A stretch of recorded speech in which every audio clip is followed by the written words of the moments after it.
Hello friend, नमस्ते प्रणाम। मैं आपकी सिस्टर रेखा उपाध्याय। हमारे चैनल में आपका स्वागत है। फ्रेंड, मैं एक नाच गीत लेकर आया हूँ। जैसे आप लोग कमेंट बॉक्स जरूर बताइए कि वीडियो को फुल वॉच कीजिए। अगर हमारे चैनल पर आप नए हैं तो एक लाइक, सब्सक्राइब, कमेंट, लाइक करना मत भूलिए। वीडियो को फुल वॉच कीजिएगा।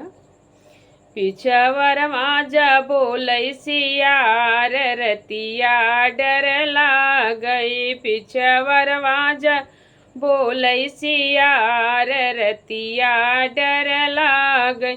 अरे घरवा न सैया हमार रतिया डर लाग। पिछवर माजा बोलै सियार रतिया डर लाग। कैसे जगाई हम अपने ससुर के, कैसे जगाई हम अपने ससुर के। अरे झगड़ा कराई सासू हमार रतिया डर लाग। अरे झगड़ा कराई सासू हमार रतिया डर लाग। पिछवर माजा बोलै सियार रतिया डर लागई।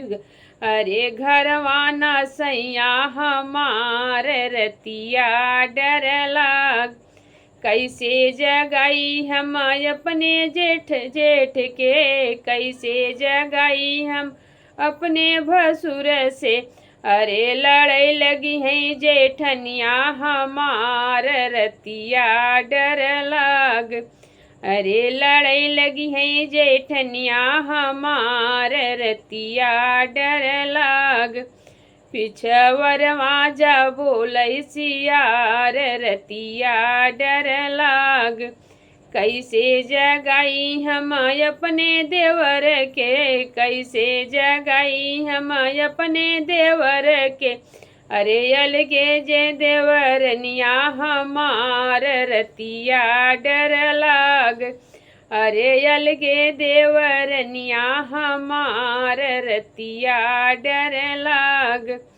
पिछवर माजा बोलै सियार रतिया डर लाग। पिछवर माजा बोलै सियार रतिया डर लाग। अरे घरवा न सैया हमार रतिया डर लाग। कैसे जगाई हम अपने ननदोई के, कैसे जगाई हम अपने ननदोई के। अरे बैरन जे ननदिया हमार रतिया डर लाग। अरे बैरन ननदिया हमार रतिया डर लाग। पिछवर माजा बोलै सियार रतिया डर लागई। पिछवर माजा बोलै सियार रतिया डर लाग। जैसा लगे दोस्तों कमेंट बॉक्स से फिर राय जरूर बताए। वीडियो को फुल वॉच कीजिए। तब तक जय माता दी, बाय बाय।